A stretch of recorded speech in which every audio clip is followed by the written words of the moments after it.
গজলডোবা সংলগ্ন বীরেন বস্তিতে জংলি হাতির হানা, আতঙ্কে বাসিন্দারা, নজরদারিতে বন দপ্তর ও পুলিশ।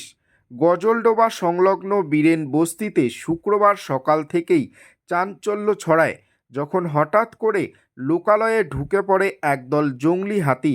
খবর ছড়িয়ে পড়তেই দ্রুত ঘটনাস্থলে পৌঁছান বেলাকোবা রেঞ্জের বনকর্মীরা ও গজলডোবা ফাঁড়ির ওসি হিরোপান্তি সরকারের নেতৃত্বে বিরাট পুলিশ বাহিনী। হাতির দলকে গ্রামে ঘুরতে দেখে স্থানীয় বাসিন্দাদের মধ্যে ব্যাপক আতঙ্কের সৃষ্টি হয়েছে। আশেপাশের এলাকা থেকে বহু মানুষ নিরাপদ স্থানে সরে যান।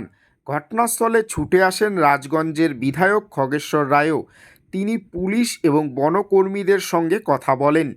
বন দপ্তর সূত্রে জানা গিয়েছে, সন্ধ্যা নামার পর এই হাতির দলকে পুনরায় বৈকুণ্ঠপুর অরণ্যে ফেরানোর চেষ্টা করা হবে।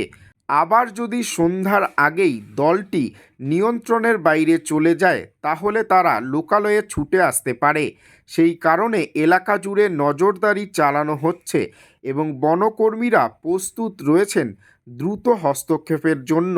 স্থানীয় বাসিন্দারা জানিয়েছেন, এর আগেও কয়েকবার জংলি হাতির দল লোকালয়ে প্রবেশ করেছিল, কিন্তু এবার সংখ্যাটা অনেক বেশি।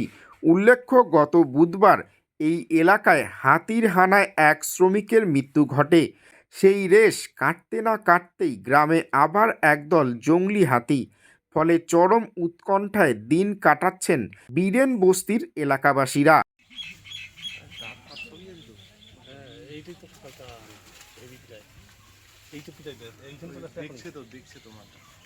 দাদা বেশি সেফটি না, কিন্তু আমরা বেরোতে হবে, কিন্তু ওরা দেখতেছে মানুষ দেখলে চলে আসে।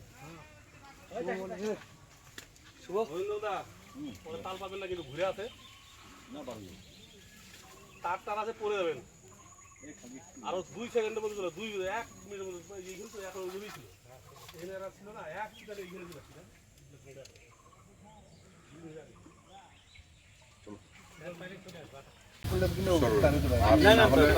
না হলে সন্ধ্যা না লাগলে হাতি বেরোবে না। এটা একটা ব্যাপার। পাবলিককে হেল্প করতে হবে। এক হচ্ছে যদি থাকে তাহলে সেই সন্ধ্যার পরে ছাড়া হাতি ওখান থেকে মুভ করবে। ফরেস্টকে ভালো বুঝবে।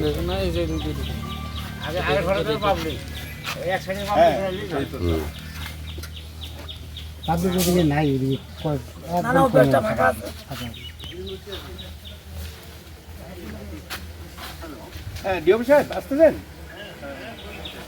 আমি স্পটে আছি, চলে আসুন। হ্যাঁ, ঠিক আছে, ঠিক আছে।